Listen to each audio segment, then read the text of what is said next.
Stop these shameful atrocities against minorities, Dalits and Adivasis. Jai Bhim, Jai Samvidhan. तो आपने prime minister को Red Fort से दिमागी नक्सल बोलते हुए सुना, तो आपके दिमाग में सबसे पहला थॉट क्या आया? हम बहुत बैकवर्ड पोजीशन में हैं।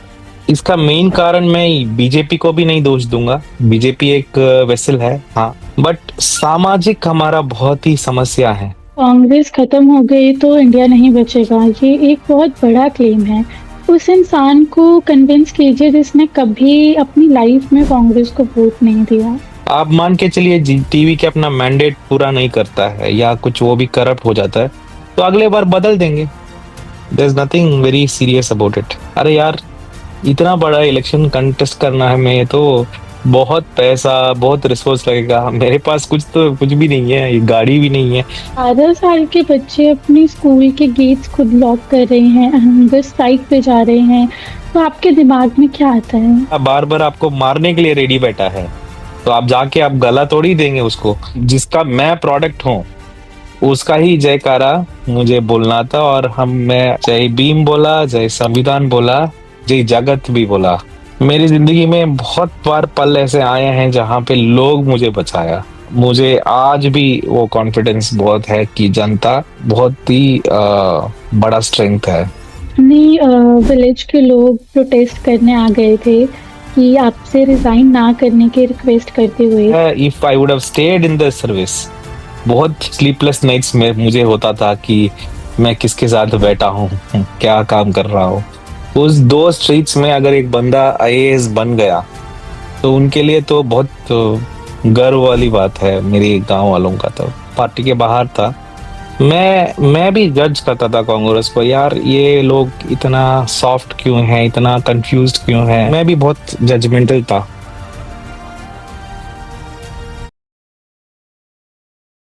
यूपीएससी रैंक 9 दुनिया के सबसे टफेस्ट एग्जाम में से एक, वो जॉब जिसके लिए हर इंडियन पेरेंट प्रे करते हैं और सपना देखते हैं, और फिर उन्होंने वो जॉब छोड़ दी। सैंड माइनिंग माफिया के अगेंस्ट खड़े हुए, डिस्ट्रिक्ट कलेक्टर रहते हुए आर्टिकल 370 के टाइम पे स्टैंड लिया, और आज कहा वो देश नहीं जिसके लिए मैंने सर्विस ज्वाइन की थी। आईएएस छोड़ दिया, तमिलनाडु में ओथ ली, कॉन्स्टिट्यूशन हाथ में लेके और जीरो से शुरू किया। उसके बाद से कर्नाटका में बीजेपी को हराने में हेल्प की, हंगर स्ट्राइक पे गए जिसकी वजह से हॉस्पिटल तक पहुंच गए, और अपना इलेक्शन तमिलनाडु में सबसे बड़े मार्जिन से जीते। आज हम जानेंगे उस इंसान के दिमाग की बातें जिसके पास सब कुछ था और उसने जानबूझकर आईएएस छोड़ दी। ये है Shashikant Senthil sir. Welcome to young Indian in politics sir. Thank you for having me. Sir, my first question would be, आपके पास वो जॉब थी जो हर एक इंडियन पेरेंट अपने बच्चे के लिए सपना देखते हैं, आईएएस ऑफिसर, रियल पावर और रियल रिस्पेक्ट। सर, आपने वो जॉब छोड़ दी। मुझे 2019 की वो सुबह बताइए कि एक्चुअली हुआ क्या था।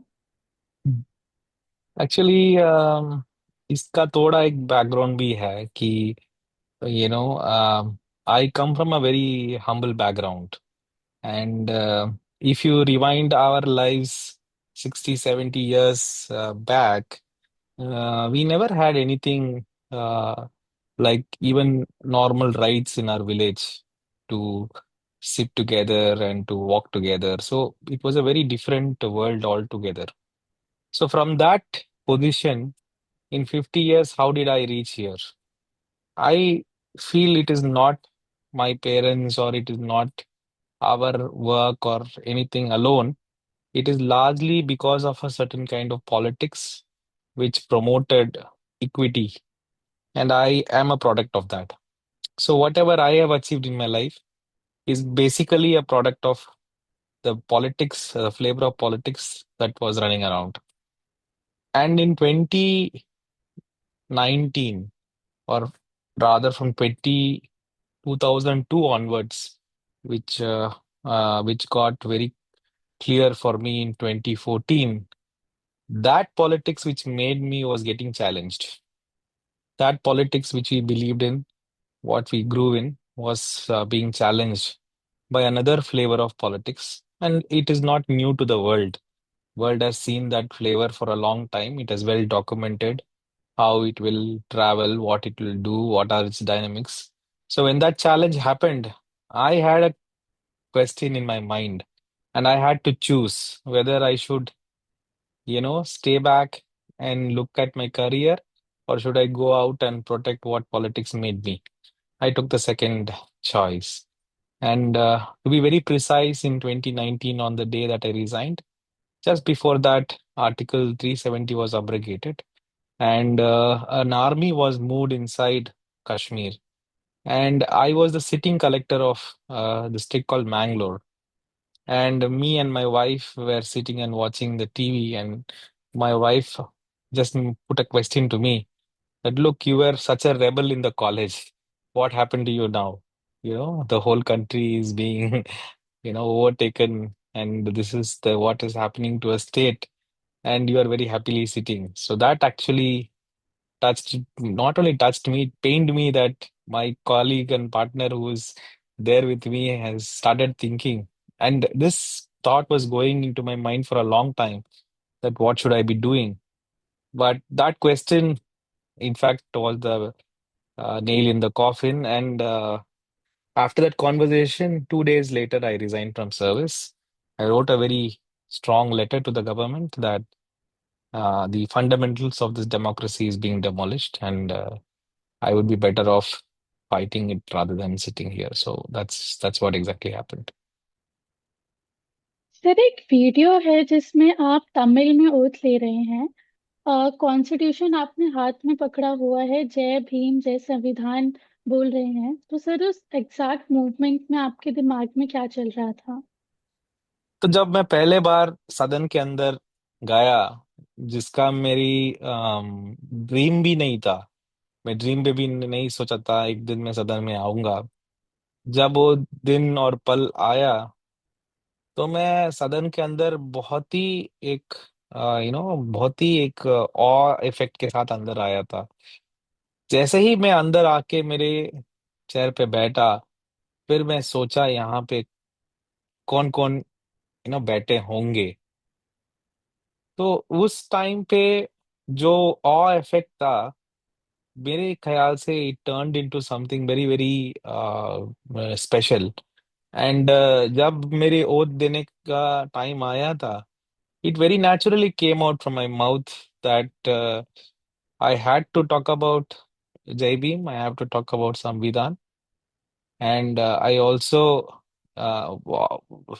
जो मुझे जो जिसका मैं प्रोडक्ट हूँ, उसका ही जयकारा मुझे बोलना था। और मैं जय जय भीम बोला, जय संविधान बोला, जय जगत भी बोला, विच इज एन यूनिवर्सल जयकार। सर, आप सैंड माइनिंग माफिया के अगेंस्ट भी खिलाफ भी जाते हैं। तो आप डिस्ट्रिक्ट कलेक्टर भी रह चुके हैं। कभी ऐसा हुआ है कि आपको अपनी सेफ्टी के लिए डर लगा हो? सेफ्टी तो बहुत बार कॉम्प्रोमाइज हुआ है, मगर मुझे ऑलवेज ये कॉन्फिडेंस था कि मेरा स्ट्रेंथ क्या है। मेरे स्ट्रेंथ ये है कि मैं बहुत ही पब्लिक आदमी हूँ, और मैं जब भी अपना चेम्बर में अपना कुर्सी में बैठता था एज अ डिस्ट्रिक्ट कलेक्टर, मैं अपने बहुत बड़ा स्ट्रेंथ मेरा ये था कि लोग मुझे बहुत ही फ्रीली आके मिल सकते हैं, और लोग मुझे बहुत चाहते थे। मेरी जिंदगी में बहुत बार पल ऐसे आए हैं जहां पे लोग मुझे बचाया। तो वो कॉन्फिडेंस मुझे ऑलवेज रहता है कि जब मैं एक अपना मेरे काम को अगर प्यार से मैं करूंगा, और if I would really show true love to the people who I serve, then कहीं ना कहीं आपकी सेफ्टी का फिक्र आपको नहीं करना चाहिए। हाँ, बहुत बार ऐसे हुआ है, I got into a fix, and as I told you, बहुत बार लोगों ने ही मुझे बचाया है। तो उस कॉन्फिडेंस के साथ मैं कहीं पे भी चला जाता, कुछ भी कर देता। और मुझे आज भी वो कॉन्फिडेंस बहुत है कि जनता बहुत ही बड़ा स्ट्रेंथ है। सर, रिजाइन करते टाइम आपने से डेमोक्रेसी के बिल्डिंग ब्लॉक्स वायलेट होने वाली बात कही थी, लेकिन ये आर्टिकल 370 के जस्ट तुरंत बाद हुआ था। तो सर, रियल ब्रेकिंग पॉइंट क्या था आपके लिए? मेरे लिए रियल ब्रेकिंग पॉइंट उस जैसे मैं बोल रहा था 2002 जब गोधरा राइट्स हुआ था, तब मेरे रियल ब्रेकिंग पॉइंट था। क्योंकि तभी मैं कॉलेज से निकला और थोड़ा पब्लिक लाइफ में घुस रहा था, और मेरे अंडरस्टैंडिंग ऑफ सरकार अलग था कि सरकार लोगों का रक्षा करने वाले, लोगों का लाइफ को इम्प्रूव करने वाला सरकार को हम जानते थे। पहली बार मैं ऐसे सरकार देखा जो दंगे में खुद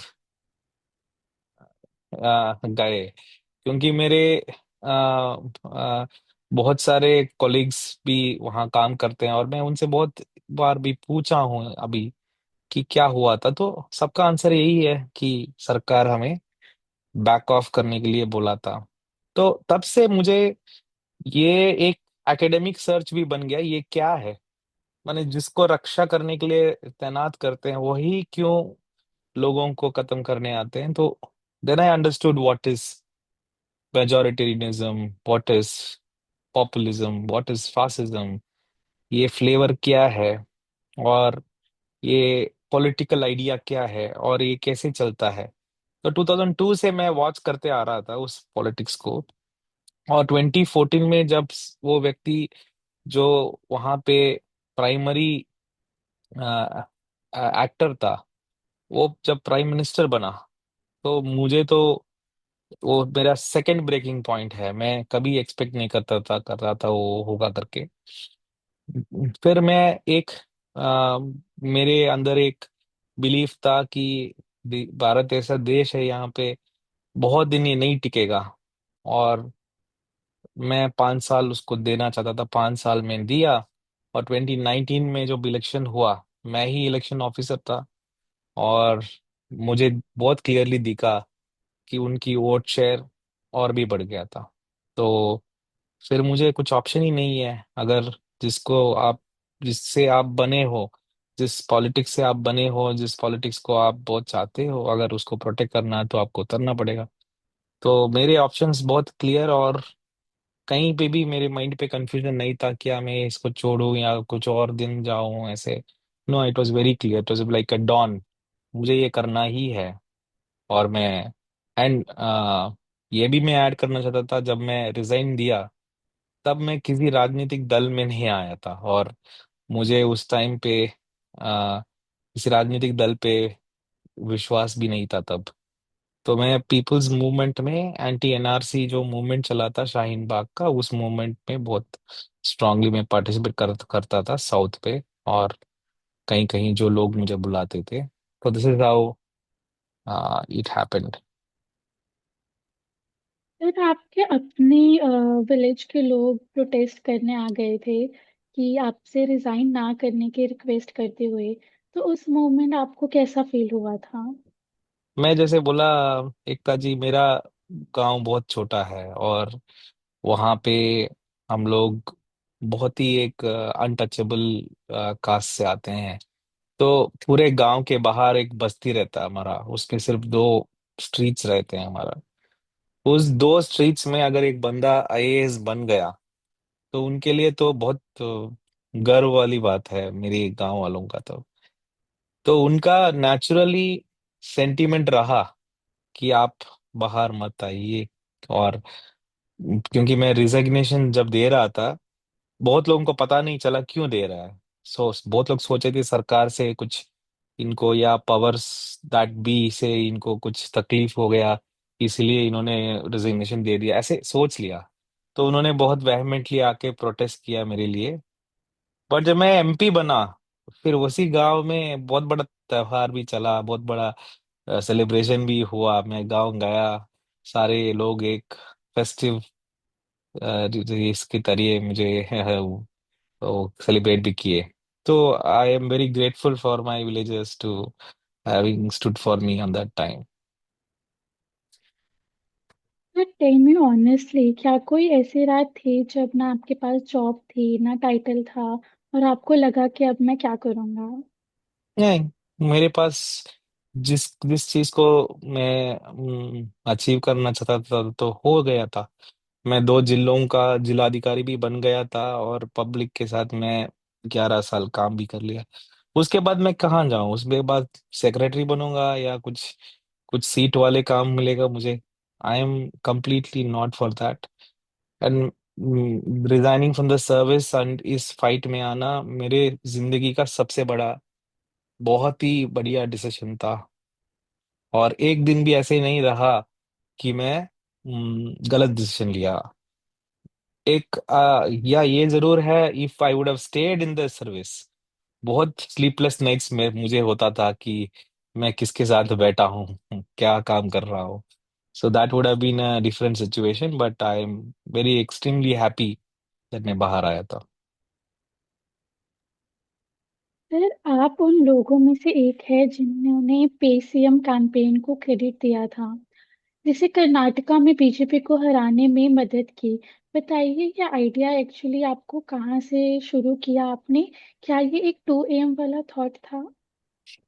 ये बेसिकली हम जब एक वॉर रूम चला रहे थे कर्नाटका का, और मैं हेड कर रहा था इलेक्शन का, तब उस टाइम सरकार, जो बीजेपी सरकार था, वो बहुत ही एंटी इनकम्बेंसी फैक्टर से जूझ रहा था, और लोग परेशान हो गए जितना वो लोग ट्राइब ले रहे थे, मोर देन 30-40%। तो हमने पहले एक टर्म कॉइन किया, 40% सरकार, जो 40% कमीशन लेता है। जब ये आइडिया आया 40% सरकार का और कैचअप हुआ, फिर उसको कैंपेन बनाने के लिए आइडियाज जब ढूंढ रहे थे, there was a young team with us working, and that young team came out with this idea, and there was a consultant also working who could put that idea into a motion, and then we came out with, that was a time जो UPI शुरू हुआ, सब लोग Paytm Paytm कर रहे थे, तो हमने उसको ट्विस्ट करके पे सीएम बनाया। तो पहले ही दिन वो कैंपेन इतना बढ़िया कैचअप हुआ, तो लोग एब्सोल्युटली क्रेजी हो गए।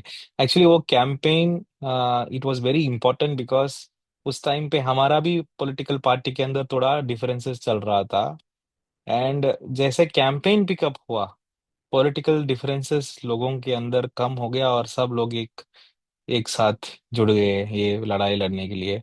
So it was a very important campaign, and I think आज तक लोग उसको याद करते हैं।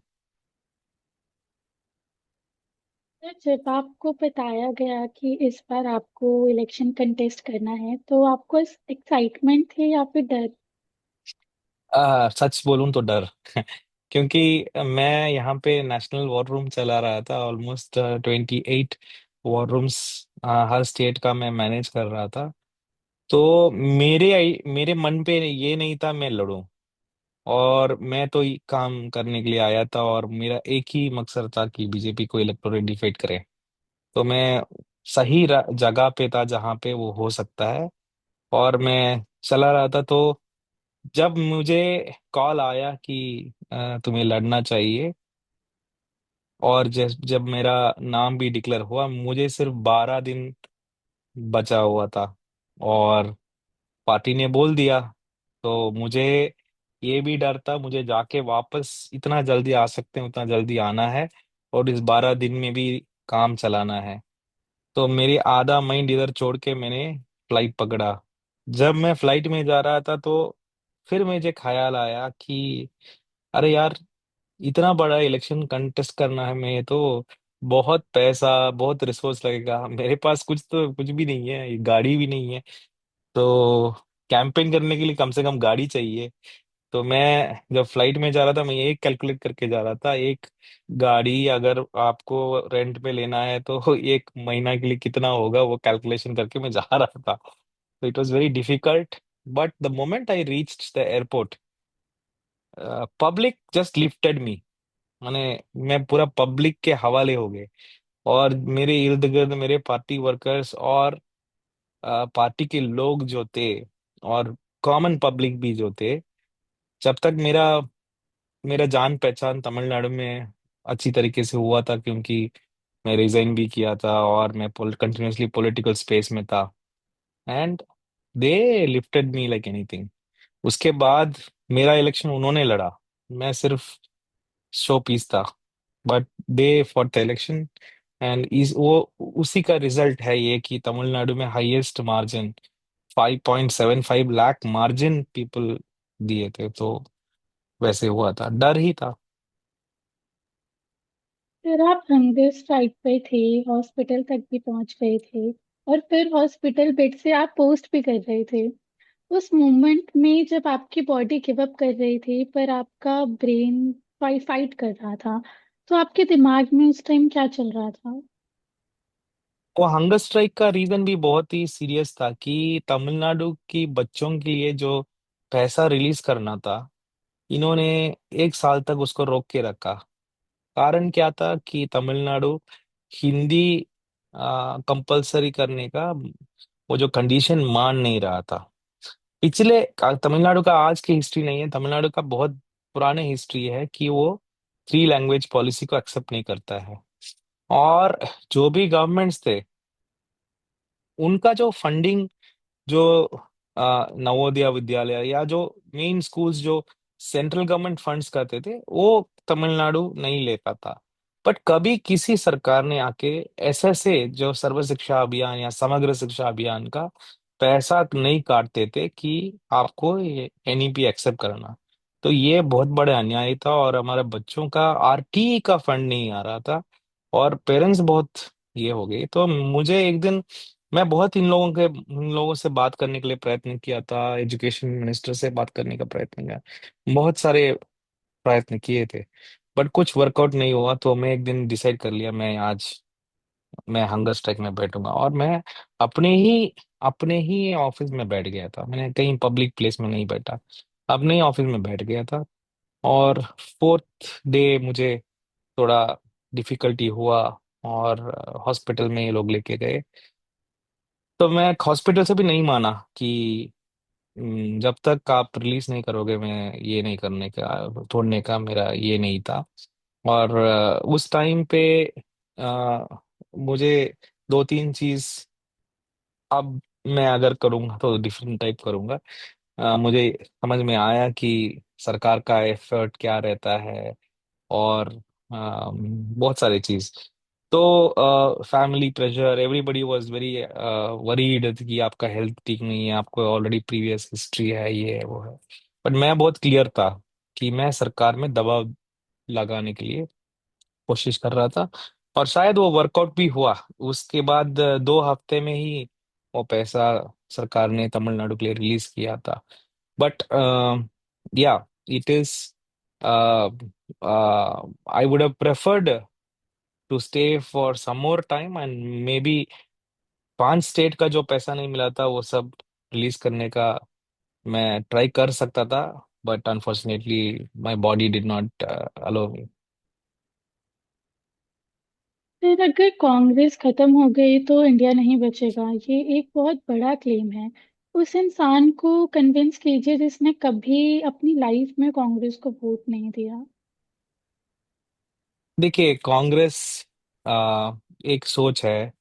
कांग्रेस में जब बाहर था, पार्टी के बाहर था, मैं भी जज करता था कांग्रेस को, यार ये लोग इतना सॉफ्ट क्यों है, इतना कंफ्यूज्ड क्यों है, ये लोग आगे क्यों नहीं आते हैं, क्यों डिसीजन नहीं लेते हैं, इनको ये करना चाहिए वो करना चाहिए। मैं भी बहुत जजमेंटल था।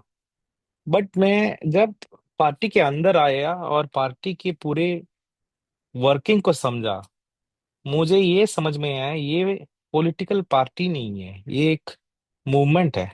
और ये एक पंचायत है, एक एक एक वर्ल्ड विजन है। 2 तरीके के वर्ल्ड विजन रहता है, ये एक है जो मैनेजमेंट वाला, जो ऊपर एक आदमी बैठता है, सबको कंट्रोल करता है, और सब लोग डर के मारे काम करते हैं। और एक और वर्ल्ड विजन है जो जिसमें जो फैमिली का वर्ल्ड विजन है, जो जिसमें सब लोग बैठते हैं, प्यार से व्यवहार करते हैं, और सब डिसीजंस कलेक्टिवली लेते हैं। तो ये सेकंड वर्ल्ड विजन जो है वो दिखने में बहुत स्लो लगता है और बहुत कंफ्यूज लगता है, मगर हर एक व्यक्ति का वहां पे जगह है, और हर एक व्यक्ति के बारे में वो पॉलिटिकल आइडियोलॉजी सोचता है। और इसका टेस्टिमनी है, हर पॉलिटिकल पार्टी का एक टेस्टिमनी होता है। उस टेस्टिमनी का मेन मेन स्ट्रीम ये है, आपको ये देखना चाहिए उस पॉलिटिकल पार्टी ने कैसे कैसे कानून लेके आए, किसके लिए लेके आए। तो अगर उस एंगल में मैं सोचता हूँ, तो एक डिप्रेस्ड कम्युनिटी से, ओप्रेस्ड कम्युनिटी से जब मैं आता हूँ, मुझे ये समझ में आ रहा है कि अगर कोई इस देश में इक्विटी के लिए प्रयत्न किया है और लीगली कुछ अचीव किया है, वो कांग्रेस ने किया है। तो इसीलिए मैं बहुत फ्रैंकली बोल सकता हूँ, जो मैं आज बैठा हूँ, जो आपने बोला आपने आईएएस ऑफिसर है, ये सब सिर्फ उस पॉलिटिक्स के वजह से हुआ है, वो वरना तो नहीं होता। संविधान नहीं रहता तो नहीं होता, SC ST अट्रॉसिटी एक्ट नहीं रहता तो ये सब नहीं होता, और लैंड रिफॉर्म्स नहीं रहता तो ये सब नहीं होता, रिजर्वेशन पॉलिसीज नहीं रहता तो ये सब नहीं होता। तो Congress, you don't have to vote और join Congress. All I would say is, आप कांग्रेस को समझिए, कांग्रेस क्यों है और उसके रहने का इम्पोर्टेंस क्या है, ये आप समझिए। और उसकी जो वर्क है आपकी जिंदगी में क्या है, उसके बारे में सोचिए। That's all. You don't have to join Congress, you don't have to vote for Congress. Congress will survive. जब तक चार लोगों के अंदर ये आइडिया रहता है, तब तक वो कांग्रेस सर्वाइव करेगा। But as a political person, I would request everybody to think about what is Congress, and not go by just propaganda. Sir, Bharat एक लोकतंत्र देश है और पक्ष और विपक्ष दोनों ही जरूरी है। पर सर, हम देखते हैं कि कांग्रेस के ऊपर ये आरोप लगता है कि कांग्रेस विकसित भारत बनने में जो रूलिंग पार्टी है उसका साथ नहीं देती। नहीं, वो कभी हो नहीं सकता, क्योंकि प्रधानमंत्री जो आगे बढ़ने का अम, जो ख्वाब दिखाते हैं, वो ख्वाब बहुत ही एक झूठा क्रक्स वाला ख्वाब है।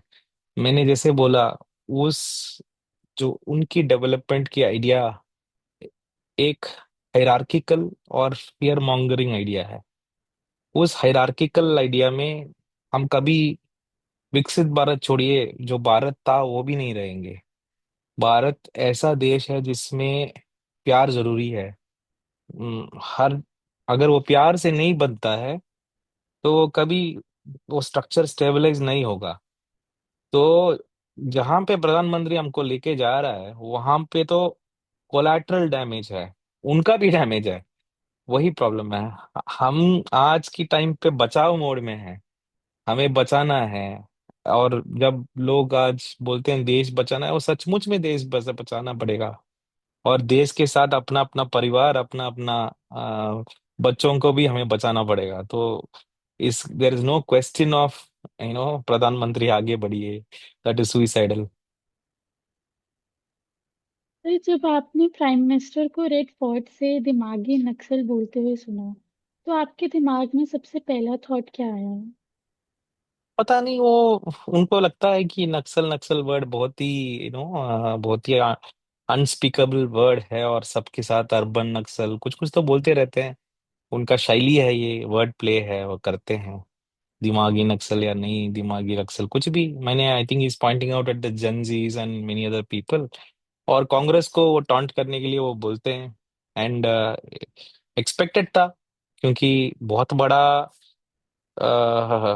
वूंड के बाद वो इतना तो बोलेंगे। अभी तक तो भारत इसके लिए रेडी है कि उनकी मुंह से क्या आएगा। तो we are not worried about all those things. All we are worried is Congress has to get back to its roots. Congress को अपना रूट्स, क्योंकि कांग्रेस एक ही वेसल है जो इस वर्ल्ड विजन को फाइट कर सकता है विद क्लैरिटी। तो Congress has to get back on its old methods. तो आई थिंक उसमें ही हमारा फोकस है, rather than finding out what प्रधानमंत्री हर दिन बोल रहा है। जहां बोलना चाहिए वो नहीं बोलते हैं, जहां आना चाहिए वो नहीं आते हैं। पार्लियामेंट में हम कंटिन्यूअसली उनको बुला रहे हैं, नहीं आ रहे हैं। तो इस पे ज्यादा ध्यान देना यूजलेस है। फिर अगर डिलिमिटेशन होती है तो यूपी और बिहार को पार्लियामेंट में ज्यादा सीट्स मिल सकते हैं, ज्यादा पावर होगी और ज्यादा स्टेट से वहां देश चलेगा। तमिलनाडु के होने के नाते क्या आपको लगता है कि ये उन स्टेट्स के साथ फेयर है जिन्होंने पॉपुलेशन कंट्रोल किया है? नहीं, फेयर नहीं है, बट इससे भी ज्यादा एक प्रॉब्लम है। वो भी आई थिंक सदर्न स्टेट्स, अगर यूपी बिहार को कुछ एडवांटेज मिल रहा है नॉर्मल टाइम में तो वो मान भी सकते थे। बट जिस काम के लिए बीजेपी वो कर रहा है वो नहीं मान सकते हैं, क्योंकि यू नो अगर आपकी बार्बर जो आपका हेयर कट करता है आ, उसके हाथ में तो चाकू है, उसको देख के तो डरना चाहिए। हम लोग नहीं डरते हैं क्योंकि हमें पता है बार्बर अपना काम करेगा और हम अपना हेयर कट करवाएंगे। मान के चलिए अगर बार्बर आपको मारने के लिए रेडी बैठा है तो आप जाके आप गला तोड़ ही देंगे उसको। तो जब तक बीजेपी के हाथ में पावर है, वो इस देश का जो नींव है और स्पिरिट है उसको मारने के लिए रेडी बैठा है। तो हर तरफ से उसको फाइट करना ही चाहिए। और लीड इमिग्रेशन बीजेपी इसलिए कर रहा है कि पूरा राजनीतिक सिस्टम को अंदर से रिग कर सकते हैं। उनका काम नंबर बढ़ाने का नहीं, नंबर बढ़ाने के बाद डीलिमिटेशन को अपने हिसाब से वो कार्व आउट करेंगे। जैसे असम को ले लीजिए, असम में डिलिमिटेशन हुआ, वहां पे क्या हुआ, 22 असेंबलीज में जहाँ पे माइनॉरिटीज का जो डिसाइडिंग वोट्स थे उसको पूरा कार्व आउट करके 5 मेजर मेजर माइनॉरिटी असेंबलीज बना दिया। बाकी जो 17 असेंबलीज में उनका आ, उनकी तरफ चला गया। तो ये उनका एक्चुअल डिजाइन है, उसको किसी भी तरीके से हम अलो नहीं करेंगे। ना सिर्फ ये इनजस्टिस है but it is also mischievous. फिर क्या टीवी के ना सिर्फ इलेक्शन जीते हैं, क्या उसने तमिलनाडु नाडु की पॉलिटिक्स के रूल्स हमेशा के लिए बदल दिए हैं? हमेशा नहीं बोलूंगा, बट एक ट्रेंड तमिलनाडु में रहा है, अभी नहीं बहुत पुराने टाइम पे रहा है, जहाँ पे नॉर्थ इंडिया में रहते हुए बहुत लोगों को ये हैरानी भी होगा कि कैसे कैसे हो सकता है। तमिलनाडु में साउथ में मेजरली वोट्स जात पे नहीं जाता है। हाँ, थोड़ा बहुत जाता है मगर that is not the main factor. वहां पे good governance is a very important factor. तो स- पहले उनका तमिलनाडु का हैबिट ये था, दोनों द्राविडियन पार्टी को एक एक टर्म देते थे। इस बार डीएमके को देंगे, नेक्स्ट बार एडीएमके को देंगे। और बहुत ही सक्षम मैंडेट देते हैं, बहुत तगड़ा मैंडेट देते हैं, so that the government remains in power for the 5 years। और ये भी देखते हैं कौन ज्यादा बेनिफिशियरी स्कीम्स करते हैं। और जो गवर्नमेंट करप्ट था उसको पनिश करने का भी शैली उधर है। तो when a new guy comes with all the hopes, उसका तो बैगेज कुछ नहीं है और वो ऑलरेडी 20 years मूवीज में था और उसका एक इमेज भी बना हुआ है। तो जब एक नया प्लेयर को तमिलनाडु देखा तो लोग जम के वोट किए, जैसे मेरे मुझे किए वोट, जम के वोट किए। यहाँ या वहां नहीं, सब लोग वोट किए। तो उस हिसाब से टीवीके ने जीत गया। आप मान के चलिए टीवीके अपना मैंडेट पूरा नहीं करता है या कुछ वो भी करप्ट हो जाता है तो अगले बार बदल देंगे। There is nothing very serious about it. 12 साल के बच्चे अपने स्कूल के गेट्स खुद लॉक कर रहे हैं, हंगर स्ट्राइक पे जा रहे हैं। ना फैन है, ना टॉयलेट है, ना टीचर्स है, और उनको कोई बता नहीं रहा, वो ये सब खुद कर रहे हैं। तो जब आप बच्चों को उन चीजों के लिए लड़ते हुए देखते हैं जो उनको सिंपली एक बेसिक नेसेसिटीज की तरह मिलना चाहिए, तो आपके दिमाग में क्या आता है? बहुत ही सैड सिचुएशन है, क्योंकि अम, बात है बच्चों का या हंगर का या काम की हक का, बेसिक हक का। अभी तक हमारा बहुत ही हम बहुत बैकवर्ड पोजीशन में हैं। और इसका मेन कारण मैं बीजेपी को भी नहीं दोष दूंगा। बीजेपी एक वेसल है, हाँ, उनका वर्ल्ड विजन ऐसा है। बट सामाजिक हमारा बहुत ही समस्या है, जैसे जातवाद है। मैं मानता हूँ हम हमारी लड़ाई में नंबर वन एनिमी वो है। अगर हम उसके खिलाफ हमारा लड़ाई और हमारा ताकत और हमारा एनर्जी नहीं देंगे, तो बीजेपी की जैसे 100 पार्टीज उसको एक्सप्लॉइट करने के लिए आएंगे।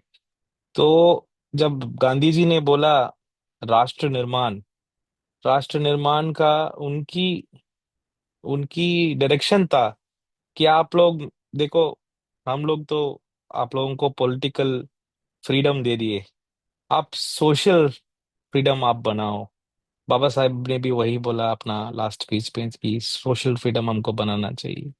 अभी तक हम उस राष्ट्र निर्माण का काम लास्ट 60 ईयर से रुका हुआ है, तो इसको वापस रीस्टार्ट करके हमें करना पड़ेगा।